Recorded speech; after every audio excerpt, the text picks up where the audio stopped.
you ready to dream again? Let's embark on a journey together to uncover and discover your God-given dreams, ignite inspiration into your life, and empower you to pursue those dreams daily. If God's planted a dream in your heart, trust that He will provide everything necessary for its fulfillment. The right connections, the right people, the perfect timing for all of it, and more.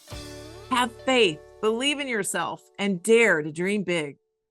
Welcome to the Dream Catalyst podcast. I'm your host, Joan Daniels, and I'm super excited you're listening to this one. This is one that's been 52 years in the making, y'all. And I just want to come and bring you some hope. If you are feeling like your mood is just down, if you're feeling like you don't have energy, if you're dealing with chronic disease processes in your body, pretty much anything health related, if you're struggled with your weight, me too, most of your life, if you're just sick and tired of being sick and tired about like just not feeling great, then this podcast is for you. Please hit like, please hit subscribe, and please share with a friend.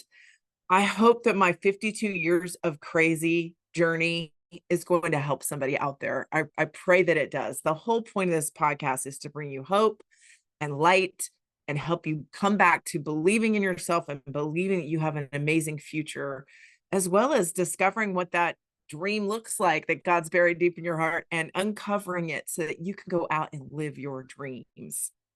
So what I will say is this podcast isn't going to be your typical information about health and like, here's a diet to follow necessarily. Okay. So I just kind of want to get that out of the way. This is not what I'm trying to do.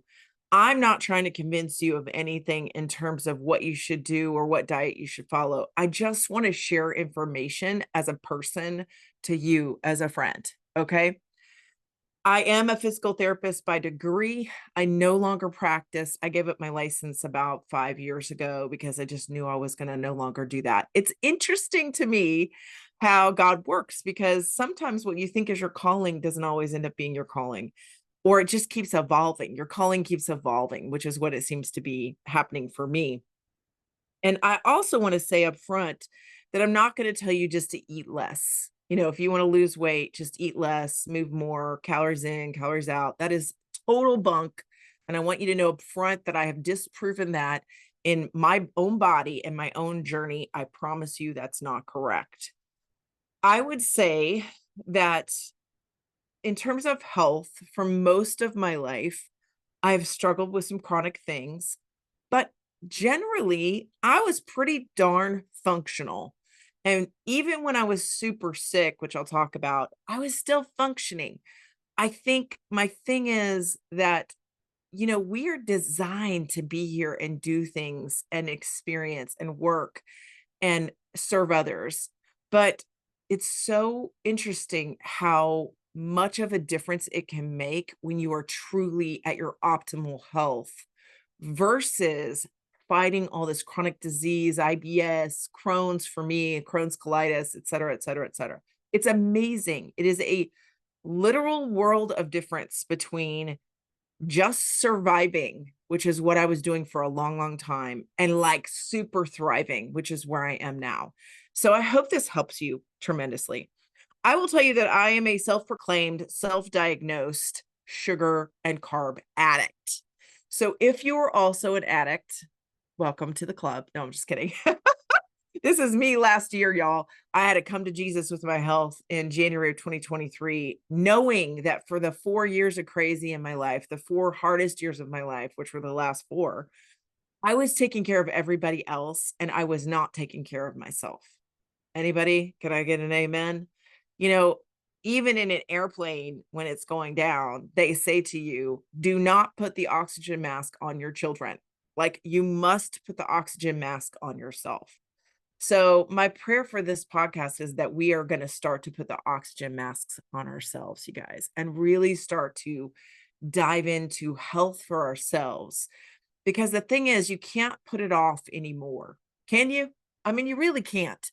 And I think the pandemic is like a huge factor here for the world. I mean, I think it emotionally took a toll. I think it physically took a toll for a lot of us. Unless you're one of those magical people that just got better with the pandemic, God bless you. The rest of us we were just coping. Okay. Me too. Eating what we could eat to get by. And eating what we felt like eating. Oh my gosh, that's so me.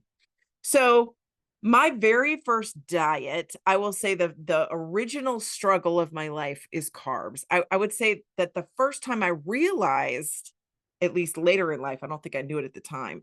The first time I can remember, let's put it that way. The first time I can remember having trouble with sugar and carbs and food in general, I was like 4, maybe 5. I was still living in Florida and I was in preschool age. And I remember there was a book. I mean, I can visualize it. There was a book, and on the right side of the page, about 3/4 of the way down, there was a math problem.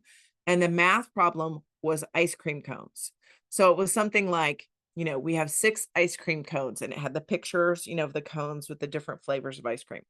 And we have 4 children. How many ice cream cones does each child get? And then how many are left over, right? Simple math problem. But in that moment, I remember obsessing about ice cream. And then I remember going home and being like, Mom, do we have ice cream? I need ice cream. And I think we didn't have it. So I just pursued. I was one of those kids. I'm one of those people in life that when I make up my mind, I tend to go for it. I'm kind of all in or I'm not in at all. Anybody? Can I get an amen? All right. So I'm not one of those like super creep slowly people. I'm usually like jump in the deep end kind of pool person. But at the age of 4 or 5, I remember obsessing about food. And then I quickly realized through my childhood that food was just so awesome. And it was the way to escape feelings if I wasn't feeling great, that mental spiral that goes downhill. If I was feeling stressed, if I was feeling worried, if I was feeling anxiety, if I was feeling fear, if I was feeling doubt myself. So if I was feeling down on myself, or if I was feeling good about myself, if I was feeling excited, if it was a celebration, like a birthday. I mean, birthday cakes are probably the biggest, most amazing thing in my life. Y'all, birthday cakes. Well, okay, wedding cakes too. I mean, cake is my drug of choice. I'm just going to say. In fact, I said to my husband the other day, like I didn't find all. I found a small collection of actual vinyl records that I had kept all these years in a box in the attic. And I busted them out over the pandemic. And my kids didn't even know how to turn a stereo on. They didn't know about the needle. If you haven't done that with your kids, please do that. It was so cool. They were so like fascinated by the vinyl albums. One of my albums is the Happy Birthday album. I believe it's Happy Birthday album, but the main song in it is the Happy Birthday song. And of course, on the cover has this beautiful pink birthday cake. Hello, Joan, drug of choice. It was my favorite thing. I was like, I remember listening to this album over and over and just like visualizing my birthday.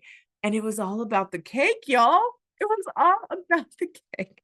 So when I hit about 12 years old, and that transition from in my day and age, I know I'm old, 6th grade was still in elementary school, and 7th grade you went on to junior high. So it was K through 6th, then it was 7th, 8th, and 9th were junior high or middle school, and then 10th, 11th, and 12th were high school. So anyway, I remember going from elementary school to junior high and thinking, I can't look like this anymore. Somewhere during that 6th grade year, about the age of 12, I was like, I'm overweight. I played soccer all the time. I was a cheerleader. I was always out and being athletic and exercising, but I was still eating really poorly.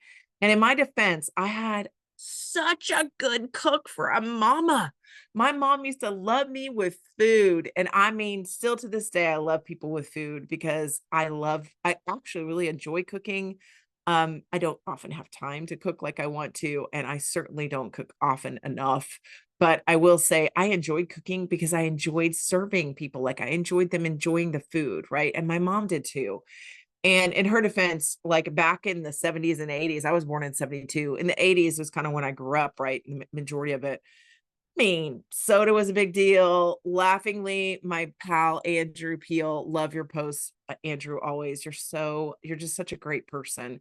But your posts are always hilarious because he's posted before like we thought the Kool-Aid, which you used to mix with packets, or gosh, for me, Hawaiian Punch. Y'all remember Hawaiian Punch in the can? It was like in a metal can. You had to like pop the can open.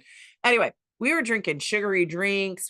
Because they had decided, the medical people, whatever, whoever, the RDA people, whatever, had decided the food pyramid, first of all, with all the carbs as the main thing, all the bread and the pasta and the starches as your main food source, which is not correct, can I just say?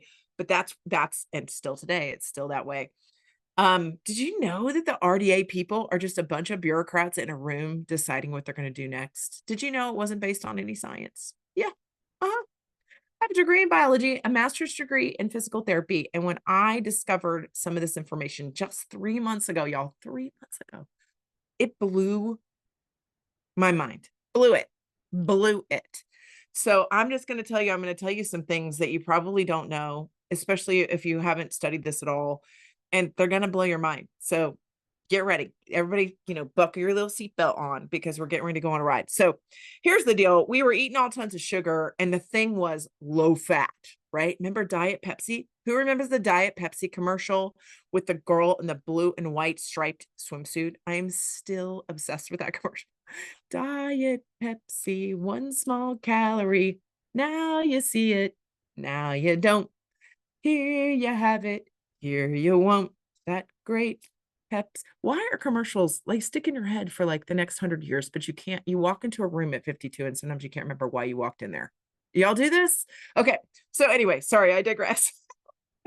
So they decided that low fat was the deal, right? They decided that fat was bad, sugar was fine.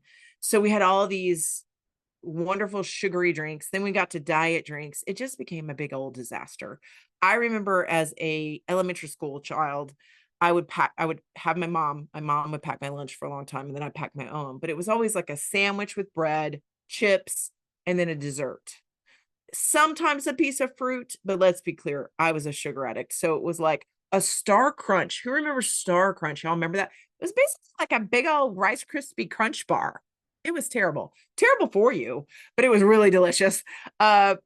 Twinkies, ding dongs, cookies. I mean, whatever. It was always sugar. So there was like sugar, maybe an apple or something, orange, a sandwich, which for me was turkey, cheese, and mayo.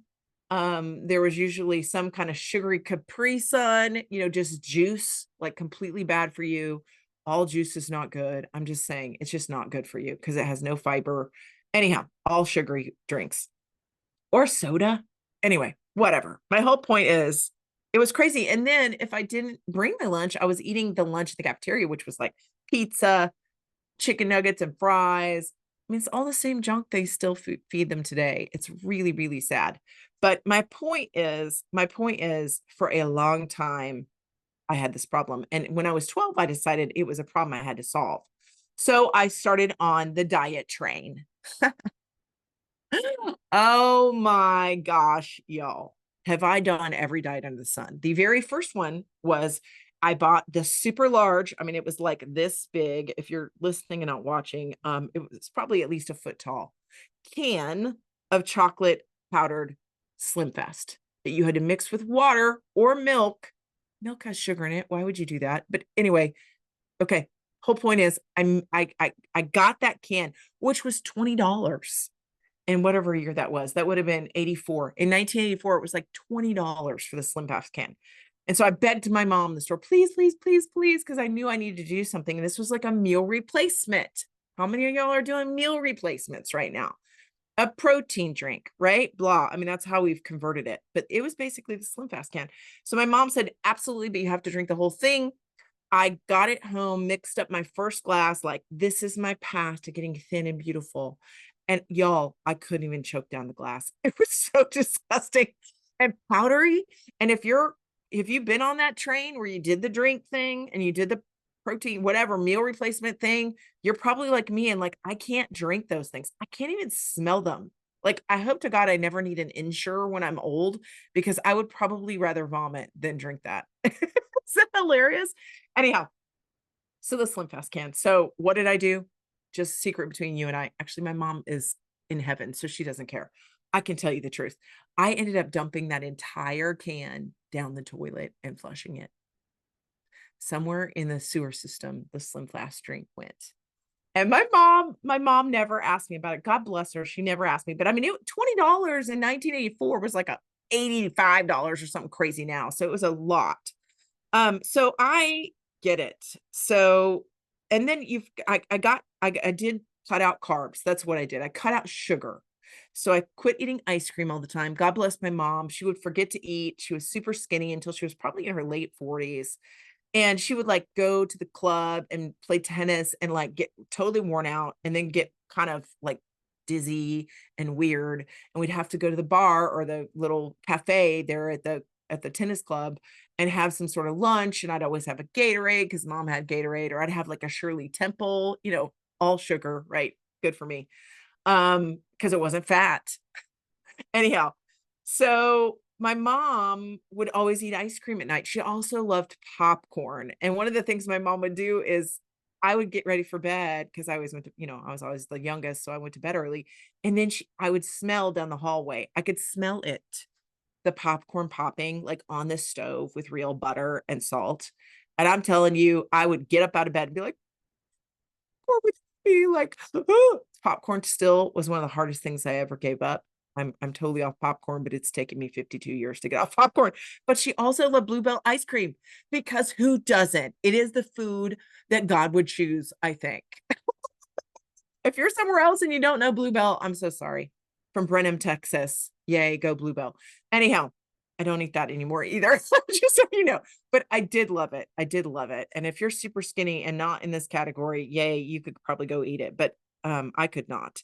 So I've done every diet under the sun, but during college, I started gaining significantly. And I've already warned my kids. I've got 3 out of 4 that are going to college. Well, 2 of them going to college this year, 1 already in, and 1 coming right behind. And I've told them, when you have a buffet and you have no parent to say, you got to eat your protein or you got to eat your veggies before you eat dessert, it's really hard not to put on weight. And then also, you're studying and you're studying up all night for studying for an exam. So you order pizza or Double Dave's pepperoni rolls. God bless the Double Dave's. Those were like my food of choice in college. Again, full of carbs, right? Carbs with grease. It was fantastic.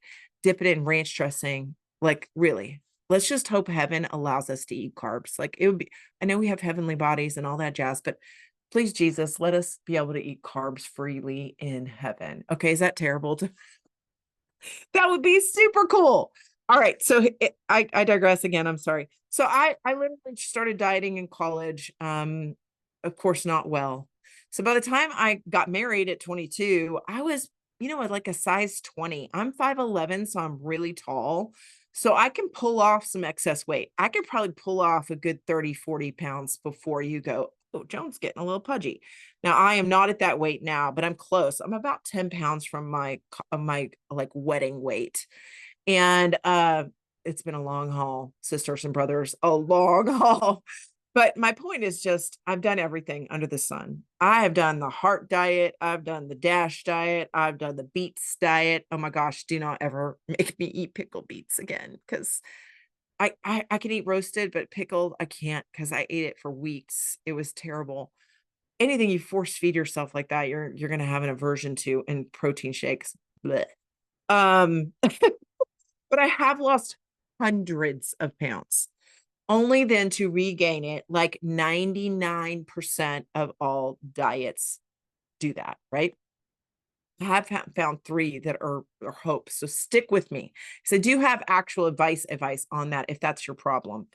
But I also want to talk about mental health and taking care of you. So again, 4 years of crazy, I was taking care of everything I had to. I was putting out all the fires, right, in my life and trying to help all these people. And I was completely neglecting myself. I was neglecting my spiritual life. I was not having quiet time with God.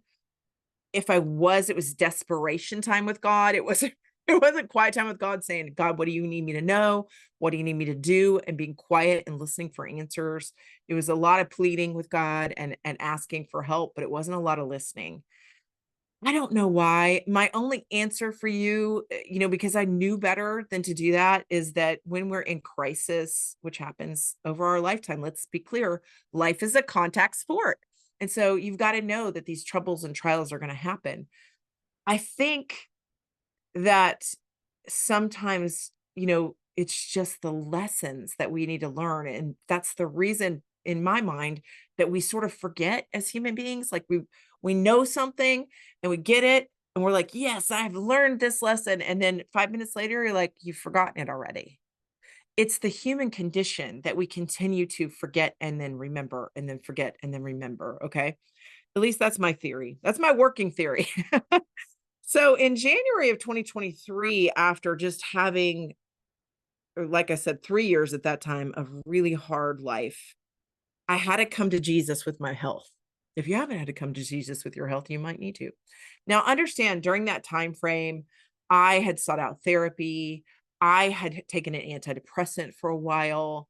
I had had a lot come at me. And believe me, if I told you all the junk that had gone down, it really was like 4 Jerry Springer seasons in a row, which is why I laughingly say, don't judge anybody because I promise you it's coming your way.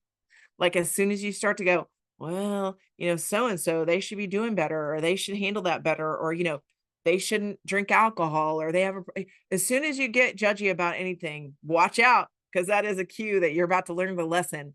I think it's Deepak Chopra, but there's so many people that I've heard say this, like life is a mirror. It may have even come from Buddha, but it really is, you guys. Whatever's going on in your life, whatever is truly bothering you. And that would be my number one thing, is write down what is bothering you, especially in reference to your health. Because what affects you more than your health? It affects every aspect of every moment of every day, right? Mental, physical, spiritual, everything. So in January, I went, okay. So I hired this amazing concierge medicine doctor.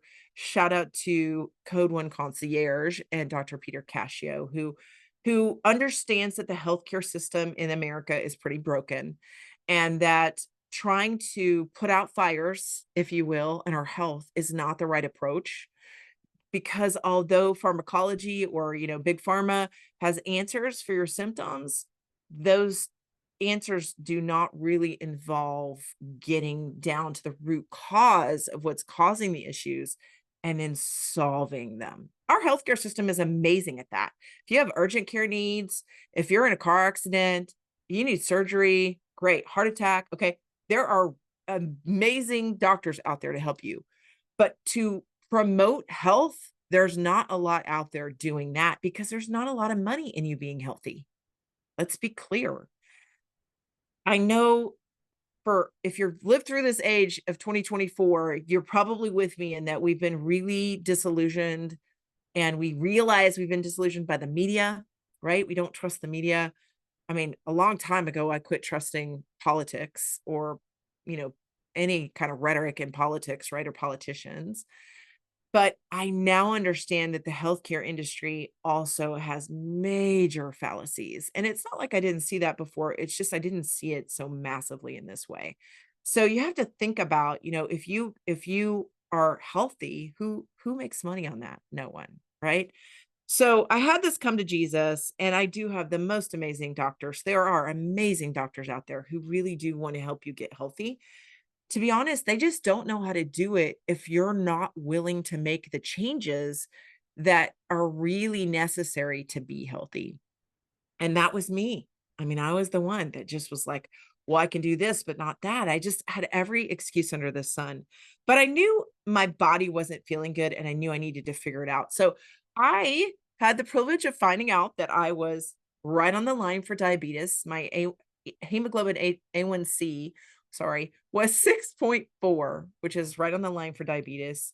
I had high blood pressure that was undetected for a good couple years that had made me have heart changes, actually a thickening of the ventricles, and my heart was shifted a little bit in my body to accommodate how hard it was having to pump, right?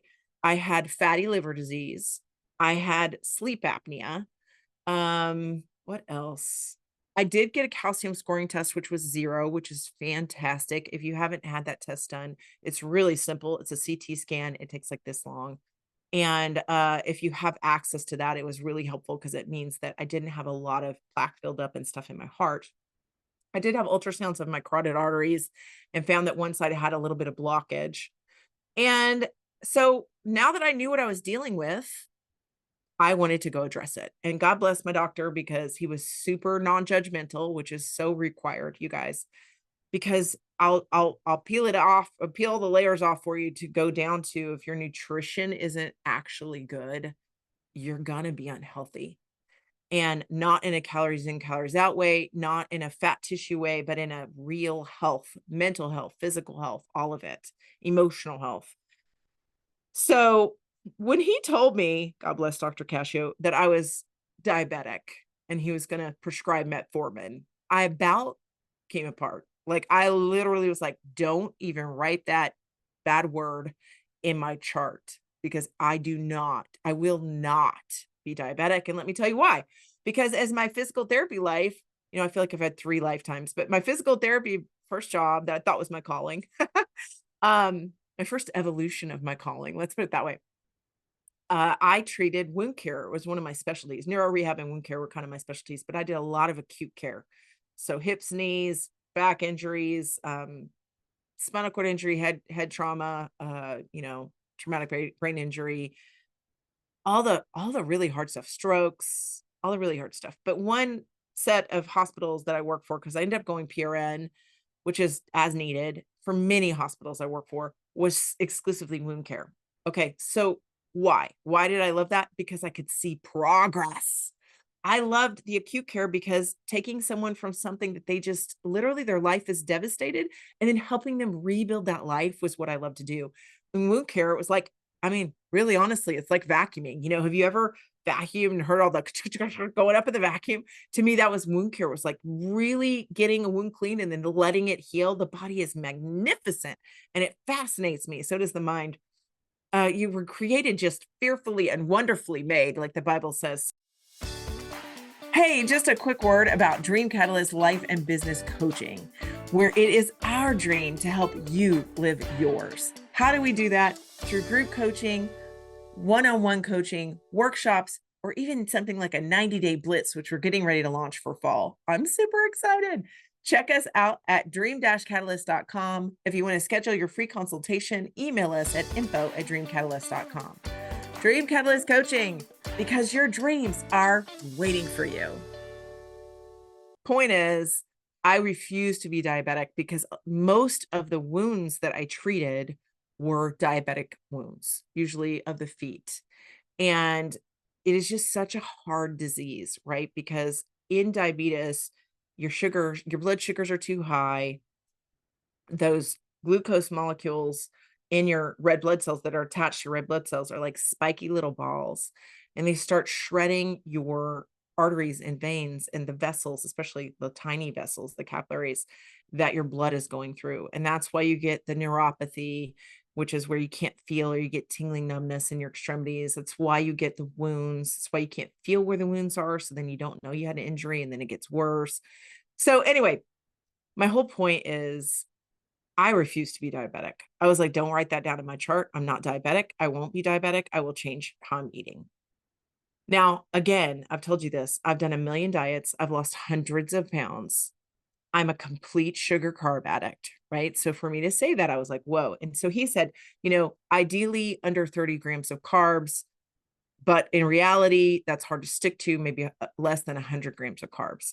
So I refuse to track. I've done that. I've done that with Jenny Craig, Weight Watchers, you name it. I've done it, y'all. I've done all the systems. I've done MetaFast, OptiFast. What's the other one? Optavia. I've done all the things. I've done the diet coffee. I've done the 6 meals a day, like a bodybuilder. I've done 3 meals a day. I've done fasting. I've done one of everything. Like really, I think Nutrisystem might be the only system I have tried. So anyhow, but I was determined to figure it out. So I kind of dove into, okay, what am I going to do? And I had found the fasting method, but the way I got to the fasting method right before that, the year before that, I found something called bright line eating. Bright line eating is brilliant. Susan Pierce Thompson, she was a sugar carb addict. She's actually a brain neuroscientist who studied addiction in the brain because she was so sugar addicted. She wanted to find an answer. And her program was great because it was the first time I really dug into, am I an addict? like, alcohol addiction, drug addiction. Well, food can be an addiction.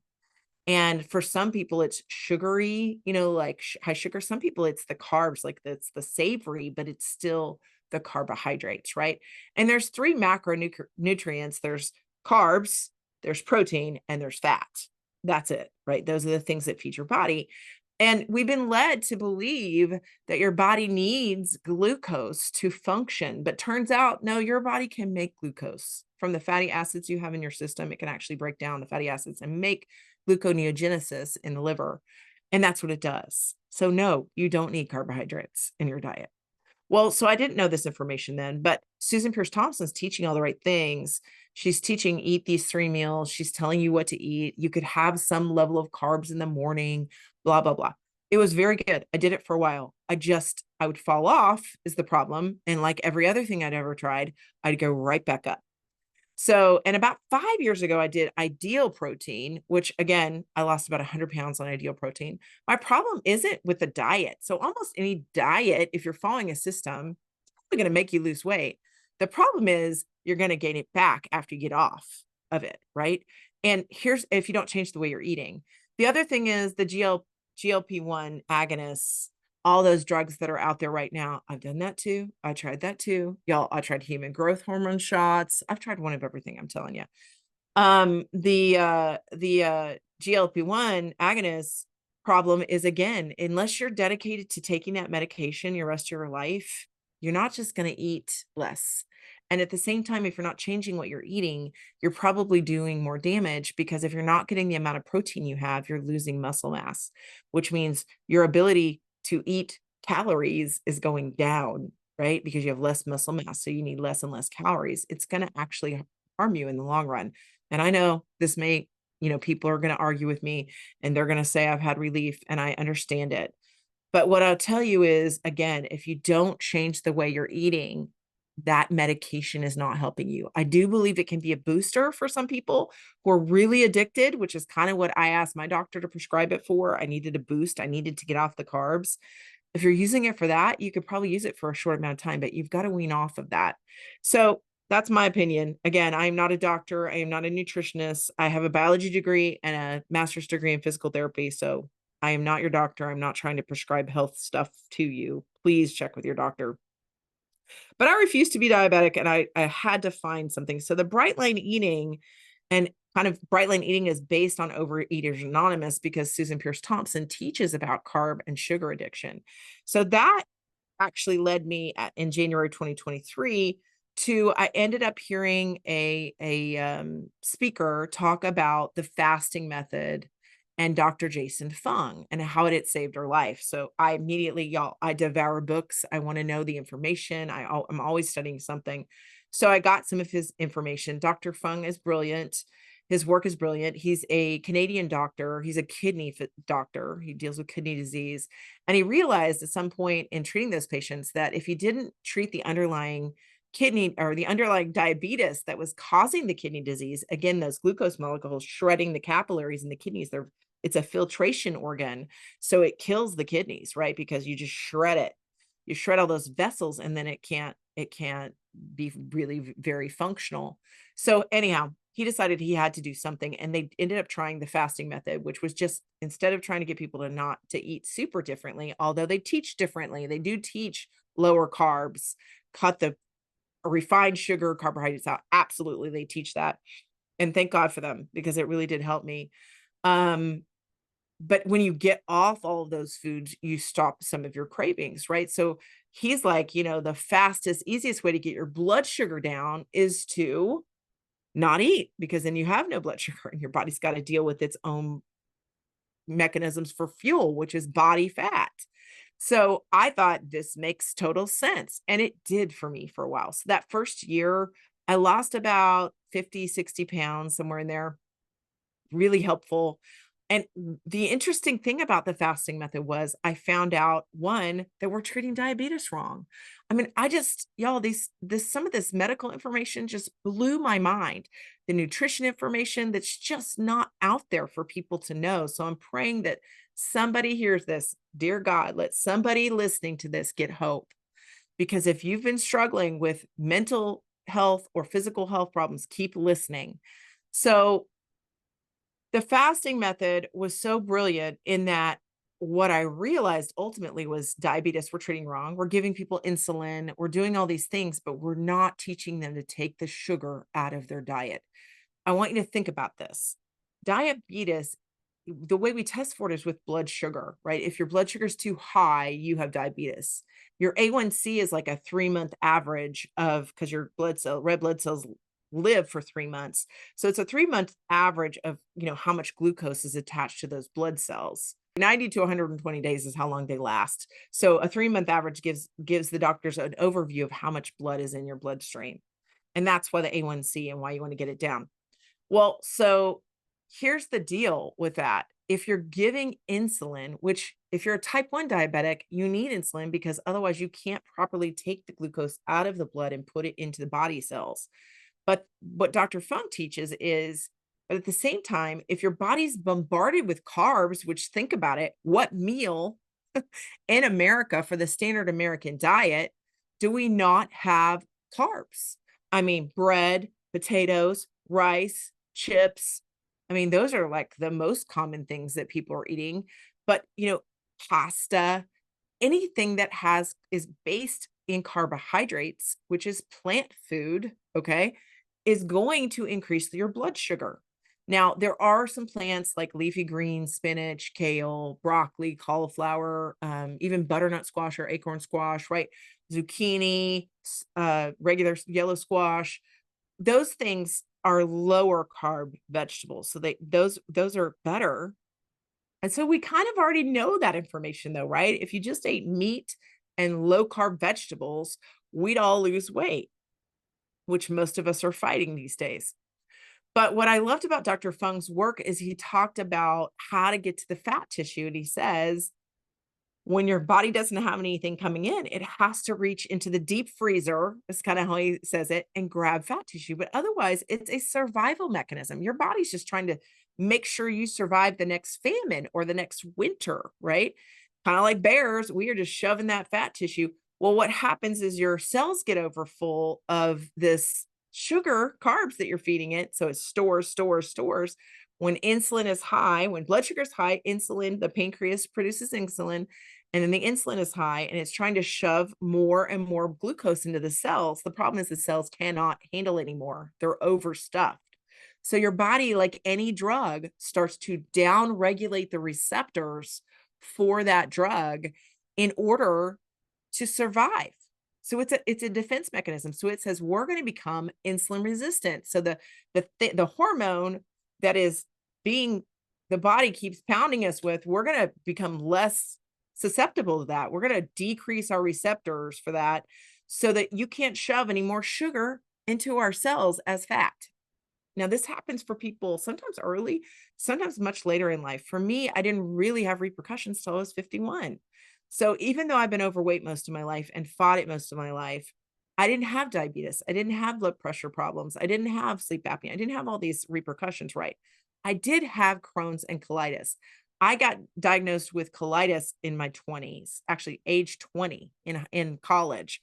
And that's a whole nother story. I have a new podcast coming out soon that we'll talk a little bit about that because there's lots of reasons why I got the colitis. But one of the biggest reasons was I was dealing with trauma. I was dealing with abuse that had happened in my high school years. That's not fun. I was 15 years old. It was about a year of abuse by a boyfriend. And it was hard. And when I started to deal with it, I started to gain weight. Again, I dealt with my emotions with food, right? So anyway, the diabetes to me kind of blew my mind because what he says is, why would you give insulin to somebody who is insulin resistant? That's like saying, I'm trying to get off cocaine, so I'm going to give you, a cocaine booster, craving booster to get off the cocaine. That doesn't make any sense. If your body's down regulating insulin because it doesn't need any more sugar, the problem isn't let's shove more sugar out of the blood into the cells. That is just a symptom. The actual answer is have less sugar going in your mouth. Okay, is everybody with me? But it just seems impossible. Nobody can do it, right? Or if we do it for a while, then we rebound and then we eat everything in sight and, have the big binge feast of, cookies and ice cream. Bluebell, God bless you. You know what I'm saying? So it blew my mind. The diabetes code, the obesity code. He has many books out there. The one that I love is intermittent fasting. Got the intermittent fasting guide for women. And that is by Megan Ramos, who is his researcher that worked with him. That's the most complete, even though it says for women. Guys, you can read it too. I'll link it in the show comments. But when it just blew my mind, the research and everything blew my mind. And I thought, oh my gosh, like we're treating diabetes wrong. And so, the fasting method allowed me to see that I didn't have to eat all the time. And I could go 42 hours. I've gone as long as 6 days without eating. Now, I am no longer doing that, but I do feel like that was a helpful tool for me to understand. The only time I'd ever fasted was when I was going to get a colonoscopy. Thank you, Crohn's disease, which was often, and cleaning the whole system out. But I didn't know that you could not eat and be fine. And I didn't know that you could choose to not eat and actually feel better than eating. And that was my experience with the fasting method. The fasting method led me to when I was, again, off the wagon and started eating sugar, because my thought with the fasting method was, this is great. I can have a piece of cake for my birthday or somebody else's birthday and then go right back on to fasting tomorrow. Well, guess what? That's pretty hard, because once you're on carbs again, you start fighting the ghrelin, which is a hormone that makes you hungry, the leptin. Which also tells you leptin resistance is what happens when insulin is high. And that means your brain says, keep eating, because the leptin isn't getting through to say, stop eating. You're fighting your insulin, and your sugar spikes are going like this, right? So you're always hungry. That's why you can eat. That's why there's always room for dessert, right? Right. Anyway, so the fasting method and trying to get back to the fasting method led me to quitsugar.com, which was amazing. It's like a whole bunch of videos.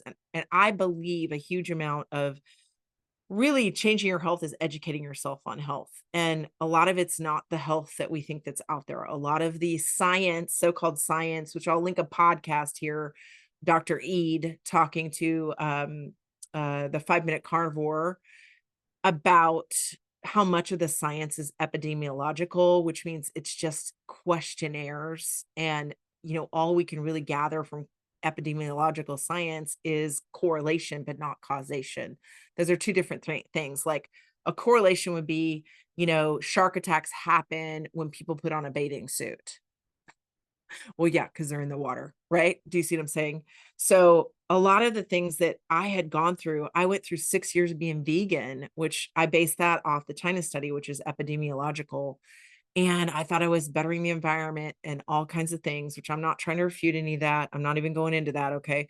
But my whole point is I have read studies and thought they were valid, and they weren't. It's not real science where you have a control, where you have an experiment, it's reproducible. It's very hard with nutrition, because you have people that are, unless they're locked up in a hospital or whatever for so long, you're trusting their memory on what they ate, which people underestimate how many calories they're eating. They don't always know exactly how many carbs and all that jazz that they're eating. So anyway, the quitsugar.com led me to my final thing, which I'll come to in a minute. Now I want to be your coach for a moment, because one of my favorite things in coaching is to help you identify what you need to do. So I want to say, if you're struggling with your health, whether it's mental or physical, the first thing is, why do you want to get better? Okay. Now, sometimes we can't figure out why we want to get better, but we know what we don't want, right? So write down for me in a journal, on a piece of paper somewhere, or talk it out with somebody. If you don't have time, or you hate writing, or you're dyslexic or something, then talk to someone and admit to them, okay? Or write down for yourself so you can see it on paper, why you hate being where you're at physically, mentally, in your health journey. And then identify what you truly want for your health. Because y'all, we're talking about your life. And just recently, someone mentioned in a podcast, which I just thought myself, actually, in my prayer time, how many more summers am I going to have? We complain in Texas about the heat. And I thought, what if I only have 30 summers left? What if I only have 30 Christmases? What if I only have 30 birthdays? My son just had a birthday. Like, what if I only get to see 30 more or 20 more of his birthdays? Like, am I living the way I want to be living? Simon Sinek, Start with Why. Love that book. You want to know what your why is. If your why isn't strong, I don't care what you're trying to change in your life, your health, your physical health, your exercise, quitting alcohol or drugs, or just whatever other kind of addiction or habit or sin. If you don't have a strong enough why, you have no reason to play the game, you know? And I've always taught my kids, if you're not playing the game, like if you've never tried to lose the weight or you've never worked on your mental health, you haven't even been playing the game. Like, quit comparing yourself to people who are good at the game and you're thinking you're a failure. No, welcome to the learning classroom that is life. Like, we are just going to fail forward. This is my story. My crazy journey to health is all about failing and finding the next thing. I'm just hoping I save you a lot of time and money with this podcast. So, what is your why?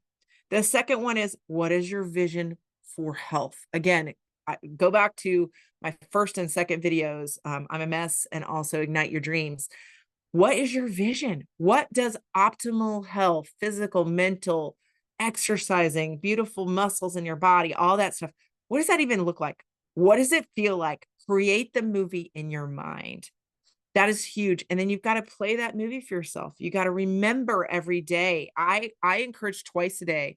I encourage you to use the Think Up app or some other app that's free and create the vision with your voice, with some gentle music or some happy music or something. You can listen to it while you're exercising. You can listen to it first thing in the morning while you're brushing your teeth. You can listen to it before you go to bed at night. But you want to insert that so that you've got this mental vision of where you're going. Your brain works in pictures. It's so helpful. The third thing is, you've got to make a decision. And I just want to encourage you that now is the time. Now is the time to make a decision to be healthy.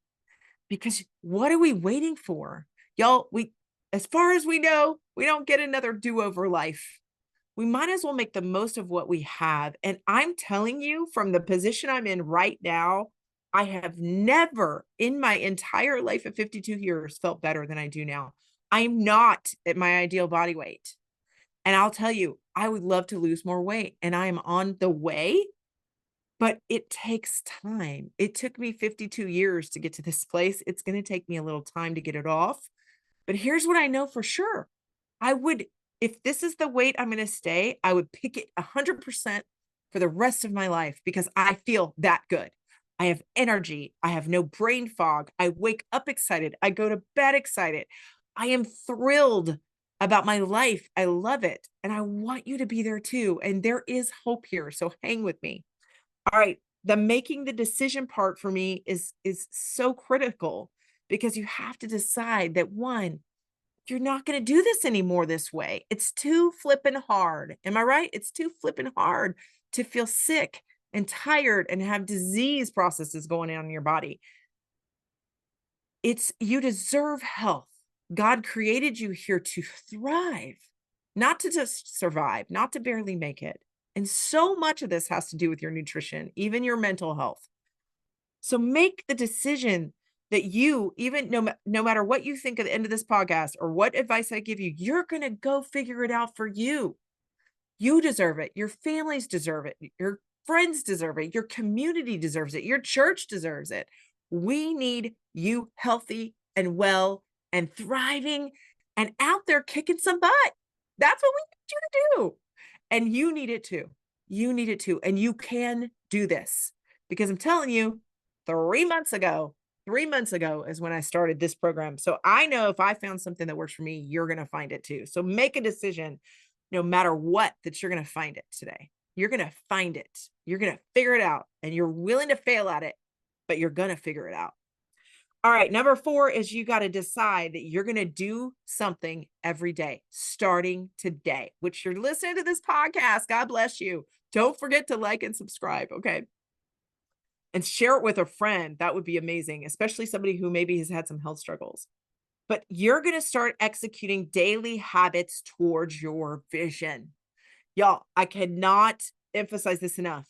You can think about it and research it all you want, but until you start walking it out in action, you're not getting any close to your destination. If you plan a trip to Florida from wherever you are, or from Florida to New York, and you never turn on the car or start walking, you're not getting there anytime soon. What are you doing? So you've got to start to do habits.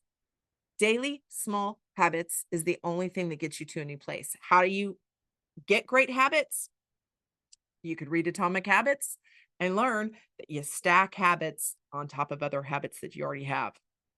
You less try to decrease the ones that are bad habits, and you more try to start with some good habits. It's just like you're thinking. The more you input, the more you really start to decide you're going to go in a positive direction mentally, the less those negative thoughts invade, right? Same thing with your health.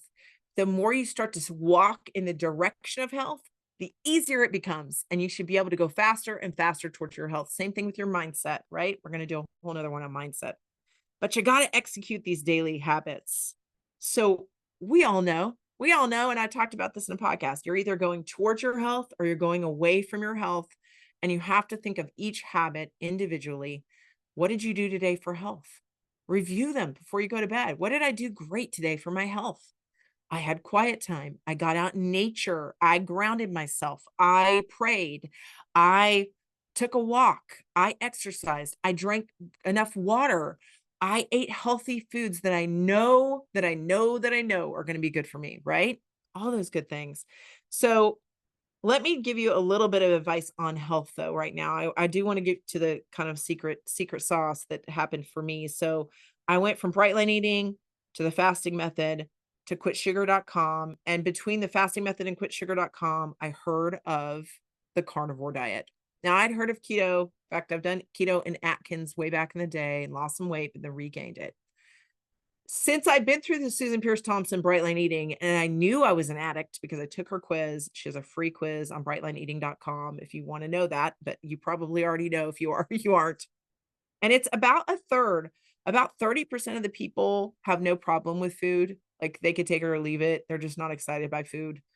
About a third of us are harmful users of especially carbs and sugar. And if you don't know this, sugar is one of the most addictive drugs out there. It literally is, as addictive as cocaine, right? And heroin and all that jazz. And you would never tell a cocaine or heroin or alcohol addict, just have a little bit of it every day. That was my problem. So harmful users just are not using that drug, if you will, well. They're starting down a path that's unhealthy. And then the third category of the third of the people are addicts. And this is what Alcoholics Anonymous would teach you, right? So if you're in the harmful user section, be careful because you can slide real easily into the addict. But my advice on health is,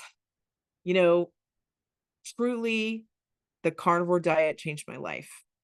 And I'll tell you, just like going vegan, like I read something, I, educated myself, I decided to give it a whirl. I think on both diets, the vegan and the carnivore, just absolute ends of the spectrum, right? I did veganism for 6 years, you guys. It did put my colitis, Crohn's disease in remission for a while. And then it came back as I started back on sugary standard American diet foods, which happened during the pandemic. But I will say anything's better than the standard American diet. Anything is better. Mediterranean, paleo, I don't care. Pick your poison. Whole 30 is great, right? But I didn't realize until I got to the carnivore space, some of the medical stuff, the nutritional information, I just didn't know, even with my background in, biology and physical therapy. Doctors don't have a whole lot of nutritional education. They get like 4 hours or something ridiculous, like one lecture, and that's it. Psychologists, psychiatrists, they don't get nutrition. So instead of saying, what pill should I give you? What we should be saying is, tell me about your diet and let's fix that and then see. That should be true. That should be your first avenue of health. I mean, Michaela Peterson, Jordan Peterson, there's so many people out there right now spouting it. Kelly Hogan, she's been a carnivore all meat diet for like 26 years, I want to say 25, 26 years. She's amazing. She has a YouTube channel. Dr. Kim Berry is out there. Dr. Chafee, Anthony Chafee, Dr. Kiltz. There's so many amazing people in the carnivore space. Dr. Baker, Dr. Sean Baker is another one who kind of started it about maybe 8-9 years ago. But, and keto is no big new thing, right? But the thing is that I just didn't understand the science behind it and why it's so tremendous to take the carbs totally out of your diet. I also, to be honest, there's a book called The Fiber Menace. I did not realize how it was affecting my gut. So if you suffer with IBS, Crohn's, colitis, really autoimmune disorders, please read The Fiber Menace. Please look into keto carnivore diets to heal all those things, PCOS. But it goes on, you guys. Mental health. Let me tell you what happened to me on mental health. This is the reason I started on this diet. I first gave up April 5th of this year. I gave up alcohol. And I talked about that a little bit in my podcast with Kelsey Daniels, The Folly of Our False Identity with Kelsey Daniels, new author, new book coming out this fall. I'm super excited about it.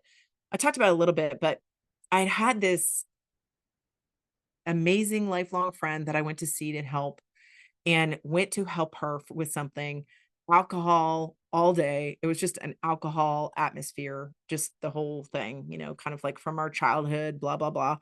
Well, drinking we ended up arguing and I ended up saying mean things and I did not mean to. I potentially have lost that friendship. So for me, alcohol had to be cut out. So I just want to say out loud, one of the signs of addiction is, are you hiding it?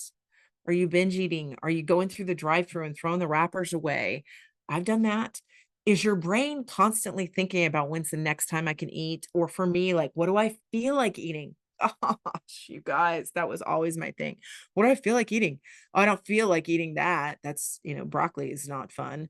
I feel like eating home sliced pizza because it's the best, right? And I would drive 30 minutes. So an hour round trip to go get home sliced pizza. Like, talk about addiction. Isn't that exactly what addicts do? So the clue of you're wondering if you're an addict is how often is your brain thinking about it when you're not doing it? So for me, it was constant. It's literally been a voice in my head forever. So April 5th of this year, I gave up alcohol. One of the best things I ever did, because here's the thing. I believe substances like this, whether it's sugar, cocaine, it lowers alcohol, it lowers your spiritual resistance on a level. And then the enemy can kind of have his way with you. And I feel like the argument that occurred wouldn't have happened. It absolutely, I know for a fact it would never have happened had we not been drinking, right? So once I saw that for myself in my own self and went, I can't believe, I mean, y'all, if you've listened to my podcast, I'm not normally a mean person. Like I really am a non-judgy, I love people. I'd like to hug all of you right now. And if you know me, you understand that that's true. Really though. So I thought, if my spiritual resistance could be so low that this argument could happen when I was trying to help a friend, I need to cut it out. And that made me think of food. Food is the same exact way for me. It is harming me. I am ingesting things that harm my body. Well, with Crohn's and colitis disease, the nutritional advice I got over and over and over was add more fiber. Well, it turns out fiber is not that good for you. It's kind of like taking steel wool to the insides of your intestines. It pokes holes in it, which we know about gluten, but we're not thinking about the rest of the plant kingdom, which there are some plants that people can eat. It's just not optimal health is what I've discovered. It's just not your optimal health. And I know people are going to be mad at me and it's totally fine. Just please do the research yourself so that you can see. And I'll put resources again in the show notes for you if you're interested in this. I was staunchly vegan for 6 years, and here I am on an all meat diet, no fiber. Never felt better. So I will tell you, by going this direction and going to a carnivore diet, I have corrected almost everything. I no longer have Crohn's disease. I no longer have ulcerative colitis. I have no bleeding at all whatsoever. I no longer have any IBS. I have no pain. In the Fiber Menace, it was like this shocking moment for me when he said, when you go to the bathroom and have a bowel movement, it should be as easy as going to urinate. And I was like, I've never had that in my entire life, not since I was a little kid. So I know there are all kinds of food intolerances out there, dairy, eggs, right? Cheese, all the things. You might be allergic to peanuts, you might be allergic to some, but even if you looked at carnivore and got the information and tried it as an experiment, as a elimination diet, if you will, I thought I'm going to do 3 days. If 3 days goes well, I'll do 30 and I'll just see because I'm going to do the experiment of one. You guys, in 3 months, I have decreased my A1C. Now, in all fairness, I took my A1C in January 2023, but my A1C went from 6.4 to 5.7, which is the line for prediabetes. I've lost about 70 pounds, which after I got off the fasting method, I went up again. And now I've come back down about 20 pounds. So I'm back to about 70 pounds lost. I still probably got 50 to 60 to go. So I'm in the midst of it. So I'm not done. But I'm telling you, I would not choose anything but this anymore. So my A1C is down. My glucose is normal now. I wear a continuous glucose monitor. I highly recommend that if you haven't gotten one, to try that out so you can see how you're reacting to foods and see what your blood sugar is doing. It is so helpful. It's one of those that, you stick on the back of your arm and then you read with an app on your phone, but you could also get the cheaper version and just prick your finger. That's okay too. You can prick your finger multiple times a day. It's a tiny little prick. But the whole point is, if you know what food is doing to your body, you can start to see why it's doing it, right? My fatty liver disease is gone. My triglycerides are totally down, which your triglycerides are actually involved with your carbohydrate intake. So if your carbs are high, your triglycerides are high. If your carbs are high and you're overweight, you have fatty liver disease. Are you with me? So I'm reversing all of these, supposedly not being able to reverse them. Crohn's disease, I got off all my medications. I no longer have high blood pressure. All I'm taking right now is hormone replacement therapy. And that's a whole nother discussion, but that's it. That's all I'm taking. That is 100% all I'm taking. And I have been on medications, like pill boxes worth of medications for years. Thank you, God, that I found this. Thank you, God, that I found this. I also sleep so well. I was having such bad sleep. I sleep like a baby. I remember my dreams. It's a thing, y'all. I didn't know that you could remember your dreams. Like, I just thought it was like every once in a while I remembered a dream. I remember my dreams. I wake up, I remember some. It's so cool. And you can kind of see how your brain works. It's really interesting. But I wake up with energy. I don't need a pot of coffee to get going in the morning. I don't need a waffle, a carb-filled sugary waffle or something to get me going, or a donut or whatever. And the best part is I have zero cravings. That homeless Bob voice in my head that was trying to get me to eat those cookies that are in the kitchen. Joan, they're in the kitchen. You should probably have another one. Is it time to have another cookie? Probably is. You should probably go get one. Is it time to have pizza? Probably is. You should go get some more pizza. It's in the fridge. You could heat it up right now. You could eat it cold. Like that little voice in my head that's been talking since I was 4 or 5 years old about food turned off. You know when it turned off? I started this on Monday, April 15th. By Wednesday, April 17th, in 2 full days, that voice, that negative homeless Bob voice, the volume got turned off, not down, off.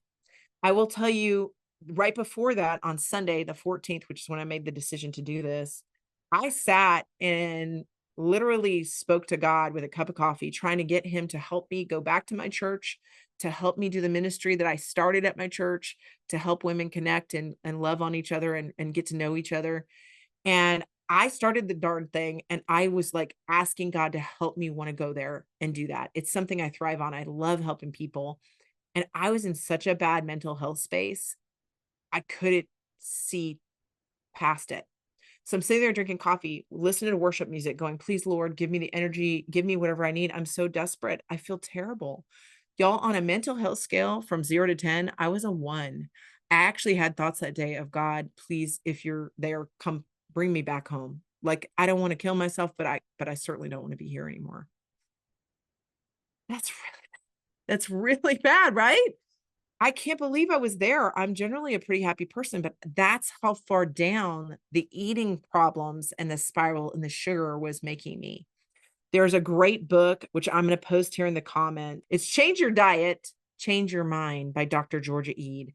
And she talks about what the sugar is doing to our brains. Bipolar, schizophrenia. Y'all, people are coming back from schizophrenia, Alzheimer's, dementia, depression, like major depressive disorder, stuff that hasn't, been helped by other things. It's crazy. It's crazy.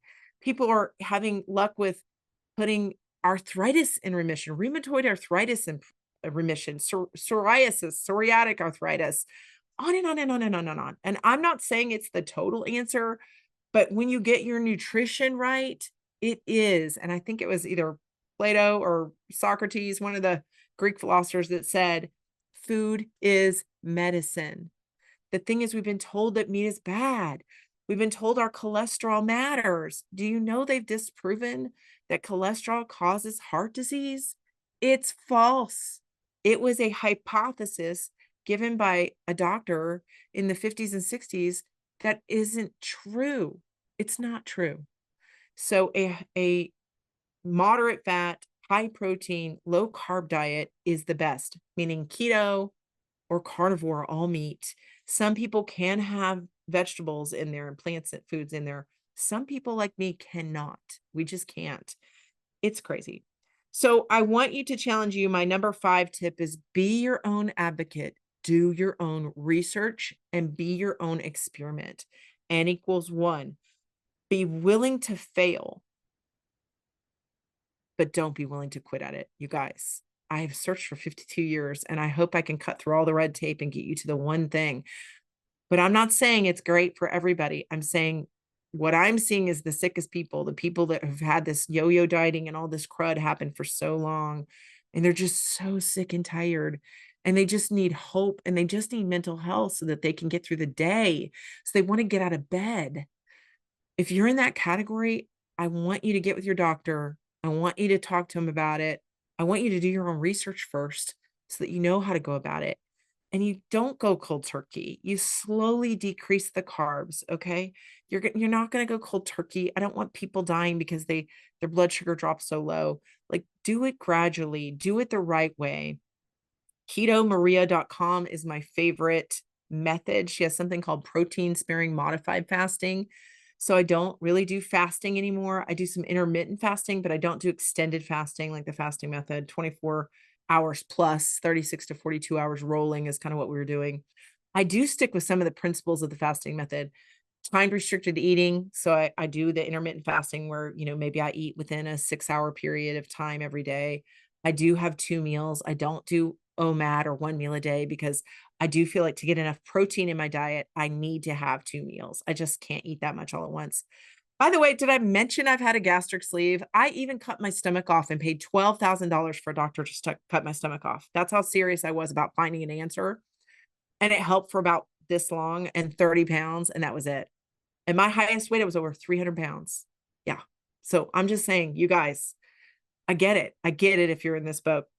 But KetoMaria.com, this protein sparing modified fast, to me is the best version of the carnivore diet or the keto diet. She also has amazing recipes. You can have her, beautiful waffles that don't have anything. So if you need some of those substitute foods to get you through to the point where you're really, really just carnivore or keto, please pay attention to KetoMaria.com. She's marvelous. A lot of her stuff is out there for free. You can Google different recipes and put in Keto Maria and it'll pop up. Maria and Craig Emmerich, thank you for what you're doing for this, for the world, really. But be that experiment, be your own advocate. Be willing to fail at it too. Be willing to say, I might fall off, but if I have the answer, I can go the direction. Just like an airplane, you're not going to be on course most of the time, but you can get there. And I'm telling you, if you do go low to no carb like I did, the cravings stop, the voice stops. There's hope. There is hope that you can get off the sugar carb wheel that most of us are on. And the 6th tip is really that your thinking, your mindset, your mental health is the most important piece. Okay. So again, if you didn't lose 1 pound, if you never were skinny, or if you're already skinny, if nothing else happened, but you started to heal your mind, I promise you this would be worth it. I cannot believe that Alzheimer's, type 3 diabetes is now called Alzheimer's or Alzheimer's is called type 3 diabetes, if you didn't know that already.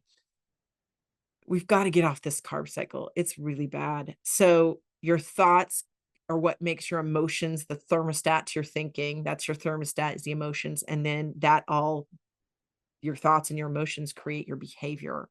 And the problem is we're trying to change this behavior. We're trying to cut out things and exercise and whatever, but we're not changing the thinking that caused it all. Okay. You can have all kinds of emotions. You can have all kinds of thinking if your behavior's right, right? So you can attack it this way or through the thinking way, but you really got to do both. You really got to do the thinking, got to educate yourself. You got to start to go the direction that you want. You got to have that vision, that mindset, that why, and then you can start to take steps in the right direction for your actions. But we got to remember that the mental health is the most important part. I just know people that are out there that have suffered for so long on so many different drugs trying to get their mental health. Hey, quick disclaimer. I just want to say really quick, if you're listening to this, that I want to cover a couple things just before people go out there and change their diet altogether. One is I want to mention if you are on any kind of medication, obviously you need to work directly with your doctor on any kind of major diet change, because diet can really affect your dosages. It can really affect how you feel when you're on different types of medication. So please don't go change anything till you talk to your doctor and get a great full health check. If you haven't done that, this is your like ding ding. It's your time to go get this done, because you deserve to know where you're at on your health so that you can make that right changes. So I do want you to go get a health check first. The second thing is I do just want to say, before you go exercising a whole lot, same thing. Please go get the medical check that you need so that you know you'll be safe, okay, before you start doing a whole lot of exercise. The third thing is, as you decrease your carbohydrate intake, it's extremely, and when I say extremely, I mean like heart attack type, extremely important, okay, that you take care of your electrolytes. Really big deal. As you decrease your insulin levels, because you're decreasing your carbohydrate intake with a keto diet or a carnivore diet or whatever you're doing, Whole30 something. What can happen is, because the insulin goes down so dramatically when you're not eating carb foods, including potatoes, rice, those kinds of things, your water actually follows the insulin. And it takes water to break down fat tissue. So if you're into, fasting or anything else, your body could be using a lot more water. So your water can drop. And when your water drops, with the lower carb intake or the, even exercise, you guys, your electrolytes can go off and get really wonky really fast. So I just wanted to say to you, be sure to add in salt to your diet. The Intermittent Guide to Fasting for Women by Megan Ramos is a great resource if you want to know how much. That fasting method is really what taught me about my electrolytes, and that sodium is the most important one to regulate, because potassium and magnesium, which are, again, sodium, potassium, and magnesium, are all involved in muscle contraction, which not only is for all your muscles in your body to exercise, but is also important for your heart muscle to pump. So we do not want to mess with our electrolytes. So make sure you are taking care of your sodium. And I know a lot of us, if you've had heart issues, etc., they've told you not to eat as much sodium because you're retaining so much water, which is increasing your blood pressure, et cetera, et cetera. So I just want to say again, if you're changing that, you need to do it very gradually with a doctor following you and adjusting things as you go. And you need to take care of your electrolytes. So whether it's a pinch of salt underneath your tongue, whether it's a pinch of salt in your water, I for some reason lose water like crazy. I always thought it's funny that I could gain, 5 pounds by eating some cookies or something, and it's water weight. Well, my body really drastically changes in water. And I will say, over the course of fasting, as well as with carnivore, I have had times where I got dizzy, nauseous, a little weird. And those are signs that your electrolytes are off. And so I ended up really taking Megan Ramos's advice in her book and in the fasting method. And I ended up doing a pinch of salt underneath my tongue, like every hour while I'm awake. And sometimes I can even wake up in the middle of the night and need salt. Like I can tell I've got like kind of a headache in the back of my neck or up in my head in the front. And I can tell, or I'll even get kind of a telling, sign, like a pulling behind my ears, and I'll know I need salt. And so I just want to caution everyone, because that could be really scary. And we want you to take care of you. We want you to be healthy and well and not disrupt heart function. So Please, please caution with your electrolytes. Make sure you're keeping up with your salt, especially if you are on a high carb diet. Do this process gradually, work with your doctor, and take care of yourself. We want you hydrated. We want you to have the right amount of electrolytes, and we want you to be here healthy and thriving. And I just pray this helps you. I pray this is the catalyst, the dream catalyst for you that gets you from where you are now to where you want to go. So resources are all going to be listed here. If you want one-on-one coaching or you would love my group coaching, you can go to dream-catalyst.com and get more information and just fill out a form and I'll contact you. We are about to start a health blitz, which is very fun. It's group coaching. Get to set your own goals. I'm not going to require you to do carnivore or keto or whatever. We're just going to be stepping in the right direction, but we're going to be doing it as a group. I would love for you to join us. You can get more information again at dream-catalyst.com. And I just want you to hear me say, if I can do this, if I can reverse all these disease processes, you guys, most of it in 90 days, that's crazy. That's crazy, right? That seems crazy, but that is how important it is that we get this piece right. And I want you to want to be thriving. I want you to see the vision of what your life looks like when you can run and play with your kids and get down on the floor with your grandkids. And when you can take the beautiful hikes in nature that you want to, and you don't just have to lay at the pool because your body hurts so bad, or you feel so yucky, or you're drinking alcohol to compensate, or eating that pizza to feel better. Like if I could just gift it to you, I would. But I hope this podcast inspires you. And I want you to hear me say, I believe in you. I believe you are designed fearfully and wonderfully, and your body will heal. You're designed to heal. Think about all the tiny cuts you've ever had on your body and how quickly your body can heal it without even a Band-Aid, right? Your body is primed to heal. You're designed to thrive, and God wants that for you. He says in Jeremiah 29:11, for I have plans for you to prosper you and not to harm you, to give you a hope and a future. And I believe that for you. So believe in your dreams, believe it's possible, and let's go get it. Have a fantastic day.